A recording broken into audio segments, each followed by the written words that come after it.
안녕하십니까, 공병호입니다. 미국의 대통령 선거가 한 20일 정도 남았습니다. 11월 5일 결전을 앞두고 지금 정도는 해리스 압도적인 우세 유지, 이렇게 이제 미국의 주류 언론들이 대대적으로 보도를 해야 되는데 요 일주일 사이에 상당히 기류가 좀 많이 바뀐 것 같습니다. 그러니까 친민주당 행보를 계속해온 미국의 주류 언론들도 조심스럽게 동률을 기록하고 있다. 그리고 트럼프 후보가 미세한 그런 규모인마마 상승세로 들어서고 있다. 뭐 이런 이야기들이 계속해서 나오니까 이게 미국의 무슨 대통령 선거에서 기류가 좀 많이 바뀌는 모양이다. 그런 생각을 우리가 할 수가 있는데, 오늘 동아일보에 워싱턴 특파원 문병기 기자가 국제부 기자 이주연 기자와 함께 그동안 이제 미국의 언론들 여론조사들에서 조사된 내용들을 종합해서 이렇게 발표를 했네요. 상당히 이례적입니다. 한국의 조선중앙동아도 압도적으로 해리스 행보를 지지해 왔는데, 그래서 상당히 이 정도 기사면은 상당히 변화가 있는 것 같다.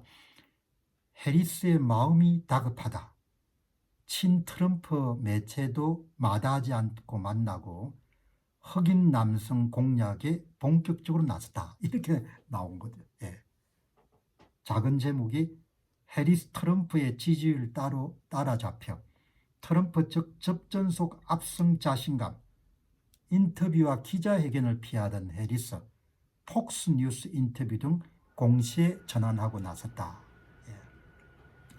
여러분, 저는 뭐 크게 이제 관심을 갖지 않고 언젠가 여러분들 이 해리스 후보가 그 미국의 유명인인 한 분을 만나가지고 이 질문을 받는데 질의응답이 좀 이렇게 명확한 대통령 후보다운 그런 명확한 이야기를 하지 않는지 못하는지 그거는 제가 구분이 안 되는데 어떻든 간 대충 넘어가더라고요. 그래서 저분이 저런 어떤 돌발 질문에 대해서 생각들이 좀 정리가 안 돼 있구나 하는 그런 생각을 했는데, 오늘 기사에서 그걸 지적하네요. 그 사람들의 관찰이라는 것은 거의 비슷하네요. 오프라 윈프리가 질문을 던졌는데 거기에 대해서 명쾌하게 여러분들 사람들이 듣고 싶은 이야기를 해야 되는데 그게 안 나오더라고요. 그냥 웃기만 하고. 그래서 이게 의제에 대해서 본인 생각들이 완전히 정리가 많이 안 돼 있는 것 같다. 그렇게 그냥 혼자 생각만 했죠. 근데 오늘 이 기사에 그런 게 나오네요. 다음 달 5일 미국 대통령 선거가 20일 앞으로 다가온 가운데 평평했던 초박빙 레이스의 균형이 깨질 조짐이 보이고 있다. 이런 기사를 쓸 수가 없거든요. 워싱턴 주재 특파원이 이런 기사를 쓸 수가 없는데 이런 기사를 쓰지 않습니까? 그 이야기는 이런 기사를 써도 되겠다고 생각이 든 겁니다. 지난달 9월 10일 대선 후보 간 TV 토론에서 우위를 점한 뒤 줄곧 지지율을 상승세했던 카멀라 해리스 민주당 대선 후보 겸 부통령이 도널드 트럼프 공화당 대선 후보 겸 전 대통령의 추격을 허용하면서 해리스 위기론이 확산되고 있는 것 같다. 해리스 위기론이 확산되고 있는 것 같아요. 지금 정도는 거의 성세를 다 장악을 했어야 됐거든요. 해리스 후보는 지난달 중순 실시된 대부분의 전국 지지율 조사에서 트럼프 후보에게 5에서 7%포인트 내외의 우위를 보였지만 최근 조사에서는 동률 혹은 2, 3%포인트 우위에 그치고 있다. 5%, 7% 우위에 있는 것은 잘 모르겠습니다. 그거는 뭐 여론조사 기관들도 거기도 좀 문제가 많으니까. 그런데 어쨌든 트럼프 후보가 상승세에 있고 이길 가능성이 좀 높아 보인다는 그런 이야기들이 주요 언론사의 기자들한테 나온다는 이야기는 굉장히 보통 심각한 문제가 아닌 거죠. 일각에서는 해리스 후보가 이달 말까지 반등 기미를 잡지 못하면 트럼프 후보가 경합추를 휩쓸면서 대선 승자가 될 수 있다는 전망도 나온다. 제가 가지고 있는 첫 번째는 미국의 유권자들이 소위 국정관리에 대한 안정감 있는 후보로 해리스 후보 대신에 트럼프 후보를 선택하는 사람이 좀 많을 것 같다는 생각이 드는 거예요. 예. 해리스 후보가 뭐 사람이 나쁘다는 이야기는 아니고, 예. 국정관리 능력 면에서 중량감, 무게감이 트럼프 후보가 좀 상대적으로 우위에 있다고 생각하는 사람들이 많은 것 같아요. 예. 그게 지금 이제 나오거든요. 예. 그러니까 이게 뭐 NBC, ABC 이런 방송은 뭐 아주 그냥 적극적으로 민주당을 지지하는 쪽이지 않습니까?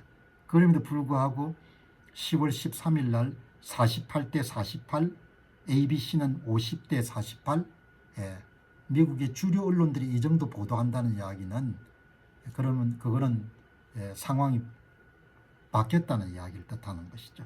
예. 그러니까 트럼프 후보의 참모인 캐리앤 콘웨이 전 백악관 선임고문은 폭스뉴스의 트럼프 후보가 경합주에서 1만 명의 유권자만 더 확보하더라도 해리스의 대선 가도가 끝날 것이다. 접전속 압승, 넬로 슬라이드를 거둘 수 있을 것이다. 뭐 이렇게 주장했는데, 예, 아무튼 간에 예, 중요한 것은 상승세가 트럼프 측이 장악했다는 거죠.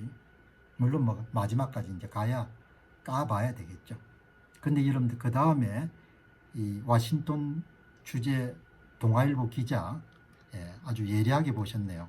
제가 갖고 있는 문제의식하고 문병기 기자가 이렇게 판세가 흔들리게 된 이유를 평소에 제가 가져왔던 생각하고 너무나 비슷하네요.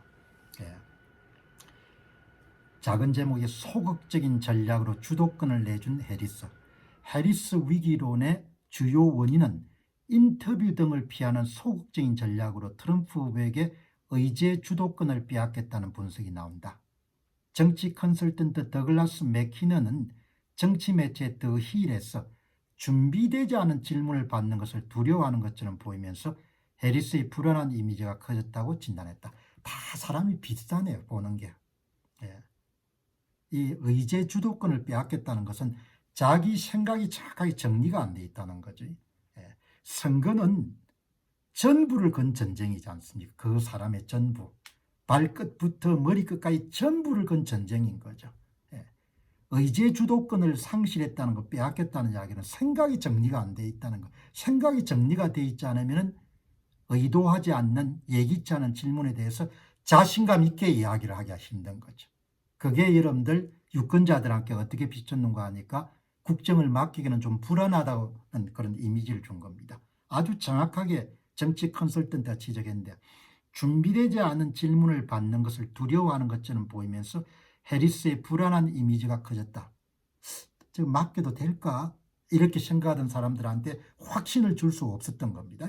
특히 해리스 후보가 7일 CBS 인터뷰에서 당신이 대통령이라면 바이든 행정부와 다르게 할 정책이 있었느냐는 질문에 떠오른 게 없다고 답한 게 치명타가 됐다는 평가가 받았다. 똑같은 것을 여러분 저는 어디서 느꼈는가 하면 오프라 윈프리가 적극적으로 해리스를 지지하지 않습니까?